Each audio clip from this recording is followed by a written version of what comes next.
dia, minhas irmãs, meus irmãos. Vamos a mais uma videoaula, né? Dessa revista maravilhosa da Convenção Batista Fluminense. Hoje com a nossa lição número 9, onde nós vamos estudar a marca da verdade. A nossa aula está afirmada no texto base que está em 1 João, no capítulo 2. Dos versos 18 ao 27. Eu vou ler para as irmãs ficarem, os irmãos, né, para que a gente possa, então, embasar toda a nossa aula de hoje. Aqui vai falar da advertência contra os anticristos. E o verso 18 fala: filhinhos, esta é a última hora. Assim como vocês ouviram que o anticristo está vindo, já agora muitos anticristos têm surgido. Por isso sabemos que esta é a última hora. Eles saíram do nosso meio, mas na realidade não eram dos nossos, pois se fossem dos nossos, teriam permanecido conosco. O fato de terem saído mostra que nenhum deles era dos nossos. Mas vocês têm uma unção que procede do Santo, e todos vocês têm conhecimento. Não lhes escrevo porque não conhecem a verdade, mas porque vocês as conhecem e porque nenhuma mentira procede da verdade. Quem é o mentiroso, senão aquele que nega que Jesus é o Cristo? Este é o anticristo, aquele que nega o Pai e o Filho. Todo que nega o Filho também não tem o Pai. Quem confessa publicamente o Filho tem também o Pai. Quanto a vocês, cuidem para aquilo que ouviram, para que aquilo que ouviram desde o princípio permaneça em vocês. Se o que ouviram desde o princípio permanecer em vocês, vocês também permanecerão no Filho e no Pai. E esta é a promessa que ele nos fez, a vida eterna. Escrevo-lhes estas coisas a respeito daqueles que os querem enganar. Quanto a vocês, a unção que receberam dele permanece em vocês e não precisam que alguém os ensine, mas como a unção dele recebida, que é verdadeira e não falsa, os ensina acerca de todas as coisas, permaneçam nele como ele os ensinou. Maravilha, né, de palavra. Então, aqui agora nós vamos orar, né? Pedindo a Deus sabedoria, que Ele conduza esse estudo, né? Através do seu Santo Espírito. Ah, querido Deus, eterno Pai, louvado, exaltado, seja o teu nome, Pai, em todo o tempo. Paizinho, muito obrigada, Deus, por nos dar, assim, o conhecimento da verdade contida na sã doutrina, na tua palavra, né? Que está aqui bem diante de nós, Pai, que possamos crescer nesse conhecimento, meditar na tua palavra dia e noite, para não corrermos o risco, Pai, de sermos iludidos por falsos mestres, Senhor. E eu sei que isso não acontecerá, porque nós temos que estar o tempo todo firmados na tua santa palavra, firmados na tua luz, no teu conhecimento, Senhor, de que tu és a verdade, a tua palavra é a verdade, Senhor. Pai, que possamos ser luz para um mundo, Deus, que jaz nas trevas. Deus, vem abençoar cada ouvinte e te peço, Senhor, que tu possas me dar, Senhor, a sabedoria, Pai, para eu poder ser apenas um meio pelo qual o teu próprio Espírito venha ministrar essa aula.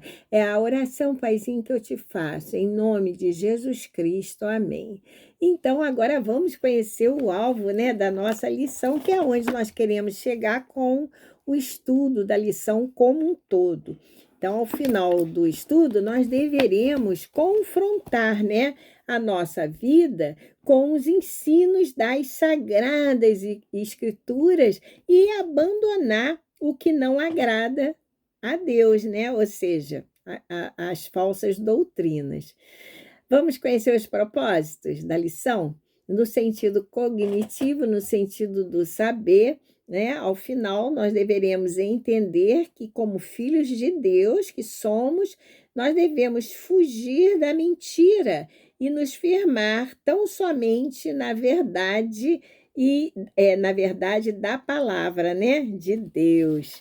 Vamos conhecer o propósito no sentido do sentir.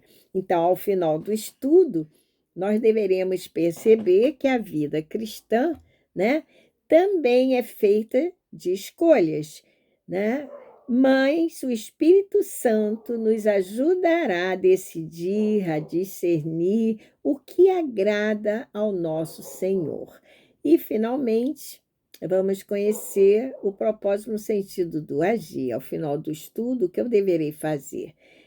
Então, nós deveríamos caminhar na luz da verdade de Cristo, sendo luz para o mundo que jaz nas trevas. Conhecidos os propósitos, vamos à nossa lição, nosso assunto, né? Tão maravilhoso. E eu já vou começar com as irmãs aí, com uma perguntinha, né? O que motivou a escrita, no caso da carta, dessa epístola, né? Pelo apóstolo João? O que os irmãos acham, né? Eu respondo, o que motivou foram as heresias, né? As doutrinas falsas ensinadas pelos falsos mestres, né? Dentro das igrejas já daquela época, né? Mestres esses aí pertencentes ao gnosticismo. Eles estavam o quê? Corrompendo a verdade e o ensino apostólico. Vamos fazer uma revisão, uma recapitulação do que os gnósticos, né, acreditavam. Vamos lá? Bem, para os gnósticos, o homem em si, ele precisa se libertar dos sofrimentos do mundo através do conhecimento, né? Do estudo ali, do conhecimento. E, assim, acreditavam, os gnósticos acreditam, né? Até hoje existem, que Cristo não veio ao mundo em um corpo físico, em matéria, né? Ele não veio e nem, portanto, participou dos sofrimentos, né? E emoções, das fraquezas, vamos assim dizer, humanas. Ele não participou, não. Eles creem nisso, né? E mais, que o homem, ele dirige o seu próprio interior, vejam só, e descobre, assim, o próprio caminho, sem necessidade, né? Sem precisar, vamos assim dizer, de um guia espiritual, e muito menos de um templo, né? Para frequentar. É isso que os gnósticos acreditam. Veja bem, né? Então, eu disse que os gnósticos creem, né? Comecei assim, que o homem precisa de quê mesmo? Para se libertar dos sofrimentos, né, do mundo, só poderá acontecer através do conhecimento. Quer dizer, eles já desviam o foco de Deus para eles próprios, né? E pior, eles acreditam que Cristo não veio num corpo físico. Aí eles estão indo de encontro à palavra de Deus já, né? Vamos ver o que diz em 1 João, no capítulo 4, verso 2. Eu separei aqui, vou ler. para os irmãos. Sabe o que é dito na palavra? Vocês podem reconhecer o Espírito de Deus deste modo. Todo espírito que confessa que Jesus Cristo veio em carne procede de Deus. Então, para ser um espírito de Deus, tem que confessar que Jesus Cristo veio em carne, veio num corpo físico, mas eles não creem. Então, eles já estão indo, né, contra a sã doutrina. Muito bem. Trazendo agora para os nossos dias, para a nossa era, na nossa época, vocês creem que essa situação desapareceu de nossas igrejas? Ou ainda temos essas heresias, né, ocorrendo no nosso meio? Será que desapareceram? Infelizmente não, né? Nós sabemos que não, pois muitas heresias, o que tem acontecido? Muitas heresias ainda estão presentes e o pior é que elas têm ainda se alastrado, se propagado em nosso meio, né? Isso é muito triste. O que eu quero dizer é que esses falsos mestres, eles acabam conduzindo pessoas à perdição, uma vez que só Jesus salva, e fazem com que essas pessoas se afastem da sã doutrina, como eu falei, desviando o foco, né, para elas, em vez de para Deus. Então, a situação é bem grave, né? Que estão indo de encontro, né, a palavra de Deus, que nós tão bem conhecemos. Então, existe um conflito, né, entre a verdade e a mentira. E para nós, para o verdadeiro cristão, né, o que eu quero dizer é que o verdadeiro cristão, ele se depara, né, com esses conflitos o tempo todo. E conflitos esses que a vida em Cristo, né, impõe o tempo todo,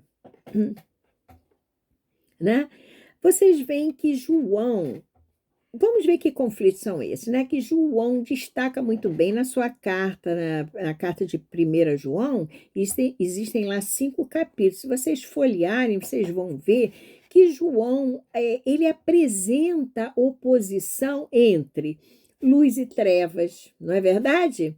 Né? Amor e ódio, filhos de Deus e filhos do diabo, né? E verdade e mentira, que é justamente o conflito que nós estamos estudando, não é verdade? São todos antagônicos, opostos, né? Por isso, nós, como cristãos verdadeiros que somos, né, devemos ficar em alerta, estar em alerta o tempo todo contra os falsos ensinos. E o próprio Jesus declarou, certa ocasião, que está lá em João 14:6. Se vocês quiserem abrir, podem abrir. O próprio Jesus não declarou? Eu sou o caminho, a verdade e a vida. Ninguém vem ao Pai senão por mim. Não foi isso? Então, quando ele diz eu sou o caminho, ele diz eu sou o único caminho. Ele não diz eu sou um caminho, porque haveria mais de um.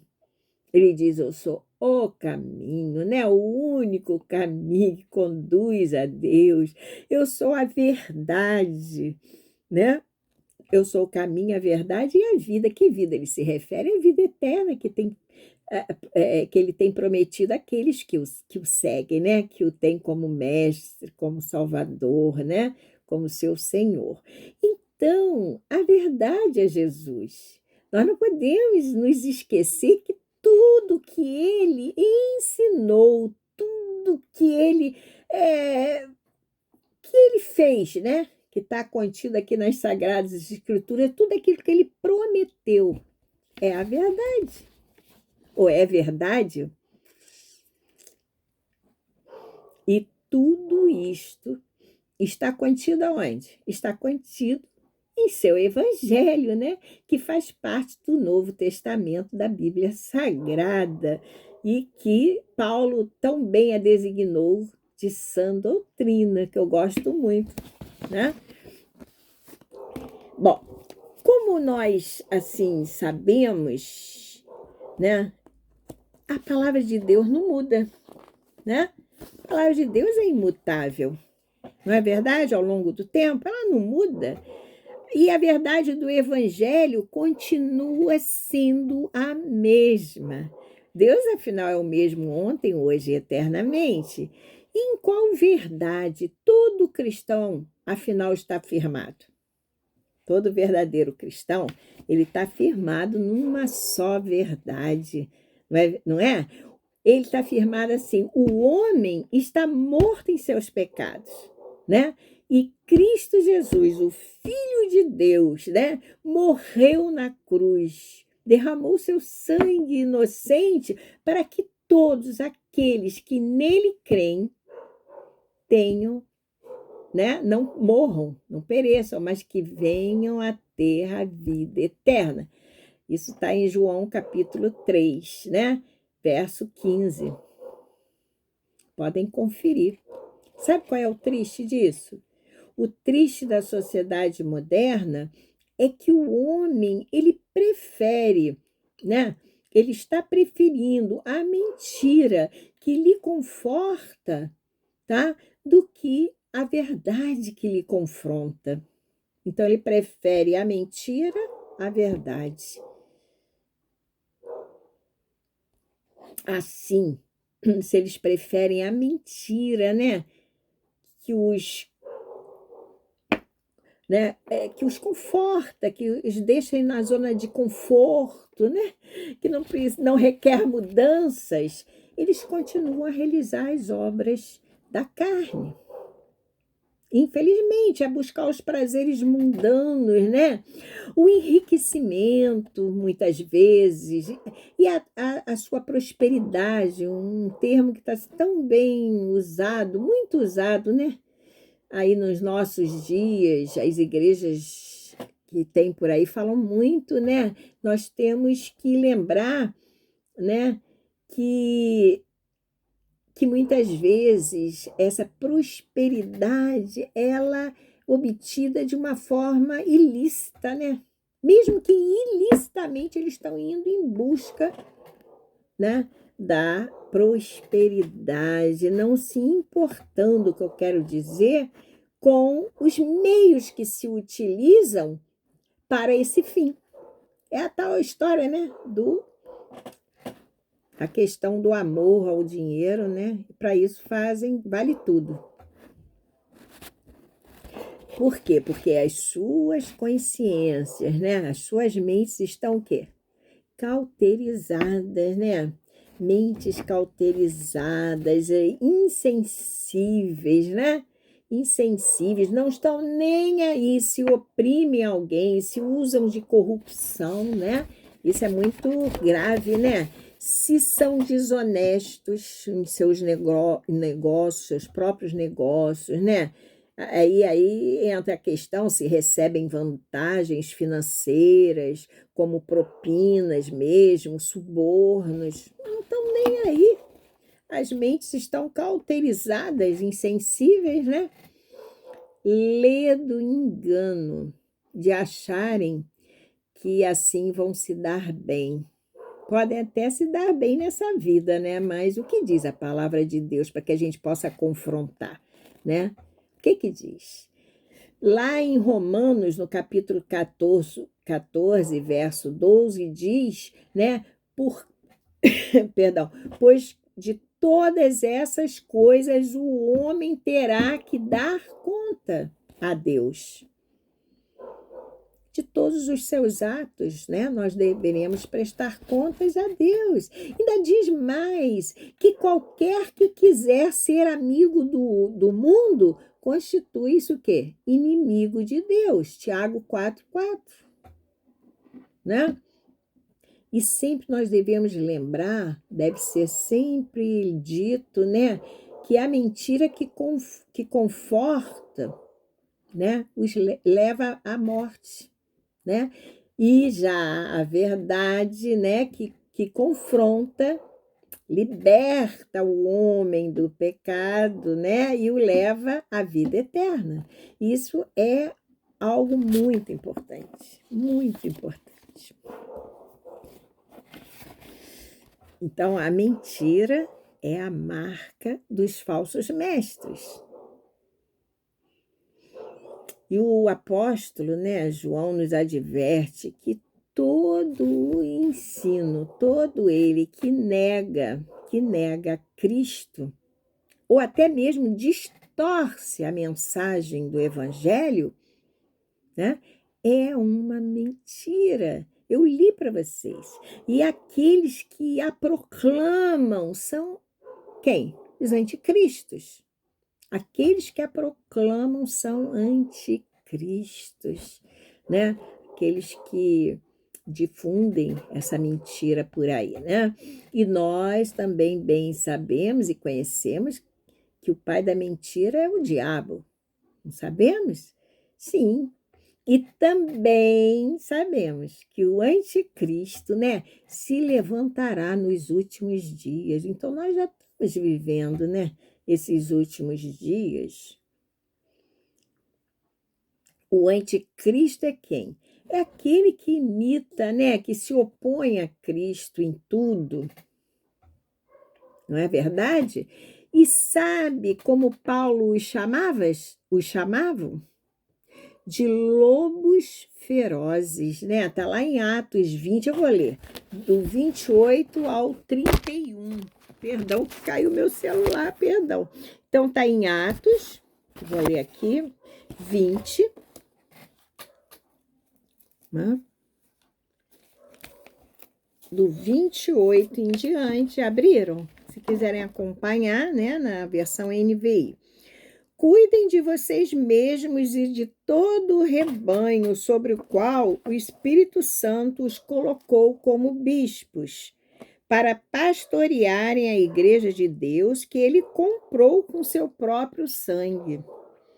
Sei que depois da minha partida, vejam bem, lobos ferozes penetrarão no meio de vocês e não pouparão o rebanho.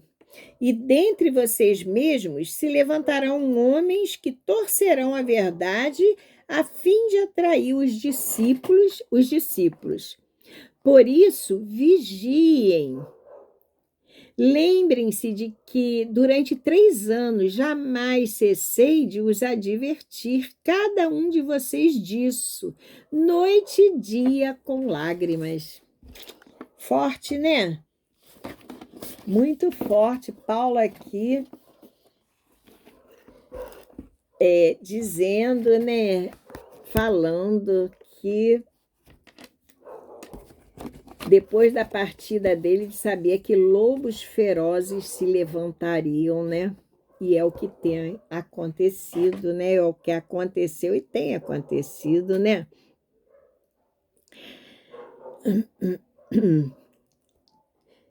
É triste. O anticristo, afinal, é aquele que distorce, vamos assim dizer, né? A verdade em mentira, né?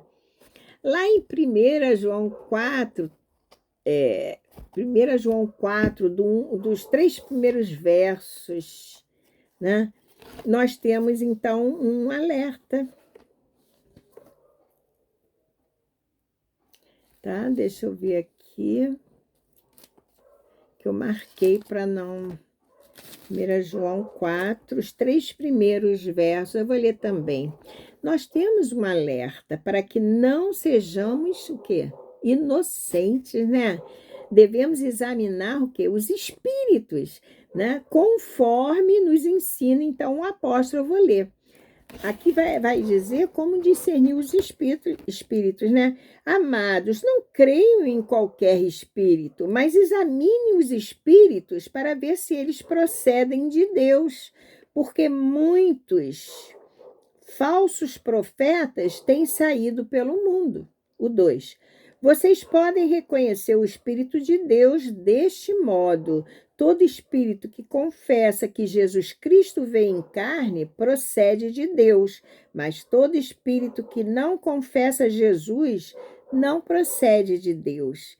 Esse é o espírito do anticristo, acerca do qual vocês ouviram que está vindo e agora já está no mundo. Veja que Paulo João na época dele já dizia que os anticristos estavam já presentes, né, no mundo, nas igrejas, né? Infelizmente, né? Então ele dá o quê? Um alerta para que nós vigiemos, né? E João vai também, na sua carta, destacar 3 marcas dos anticristos, ou dos falsos mestres, né?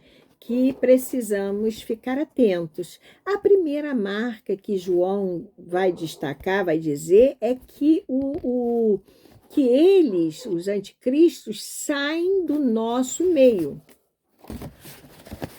Portanto, são aqueles que se levantam dentro da igreja, né? São aqueles que acabam, eles se levantam, né, dentro da nossa igreja e se afastam, levando com eles outras pessoas.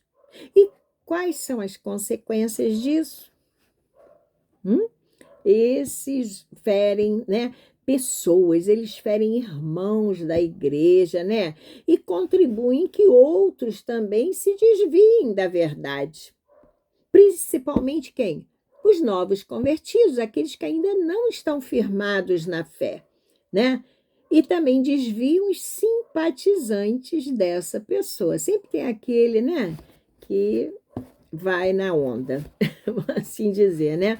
Então, essa é a primeira marca que João destacou. A segunda marca é que os anticristos negam a fé. Negam a fé em quem? Em Cristo. Toda hora meu celular está caindo, me perdoem, né? Essa é a segunda característica dos falsos mestres, né? Que por João foram chamados de anticristo, tanto faz, né? Que é negar a fé, tá? Aqui se trata de quê? Da apostasia, né? Dos últimos dias, tão faladas e tão estudadas, que estarão presentes nos finais do tempo, que justamente é o tempo que nós estamos vivendo, né? Nós estamos vivendo nos finais dos tempos, mas estamos ainda no tempo da graça, onde todos podem ser salvos mediante a fé em Cristo. Então, não vamos nos deixar enganar, né? Nos seduzir com palavras vãs que vão contra a sã doutrina, né? Quais são as consequências, né, dos anticristos que negam a fé? É a disseminação, né, de falsos ensinos. Eles saem ensinando, né, doutrinas erradas, falsas, né? E a terceira marca que João destacou é que eles tentam enganar os fiéis. Graças a Deus, nem todos são enganados, mas vocês devem estar lembrados que Jesus disse que muitos são chamados, mas poucos escolhidos, né? Porque eles até às vezes tentam caminhar no caminho estreito, mas aí são seduzidos por falsos ensinos, falsos mestres, e acabam se desviando. Então, o caminho da salvação, o caminho estreito, a porta é apertada, né? E nós temos que perseverar nesse caminho, né? De que forma nós não vamos nos deixar enganar? De que forma?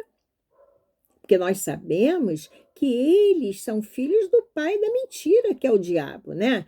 E sabia que eles fazem isso de uma forma sutil, né? Eles fazem isso sem confronto, né? Eles vão ali, distorcem a verdade e até se utilizam, né, de parte mesmo das escrituras para embasar mesmo lá os seus falsos ensinos, né? Para justificar aquilo que eles estão falando, né? Engraçado, né?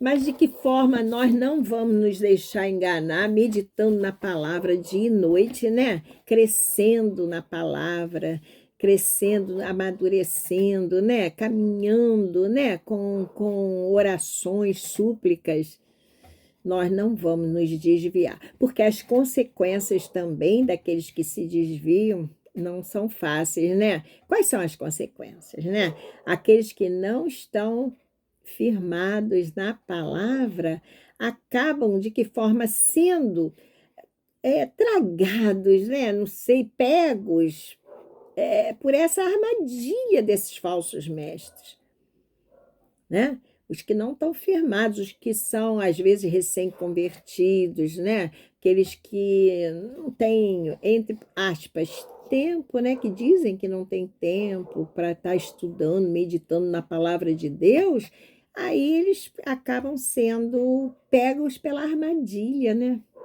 Que não é brincadeira, né? Eles vêm sutilmente, as pessoas acabam caindo. Vamos à conclusão do nosso ensino de hoje, e assim nós devemos lembrar que nós somos confrontados com a palavra de Deus, ensinados, né? Polidos mesmo por Ele, e assim somos moldados segundo a luz do caráter de Cristo, né? Que maravilha, né?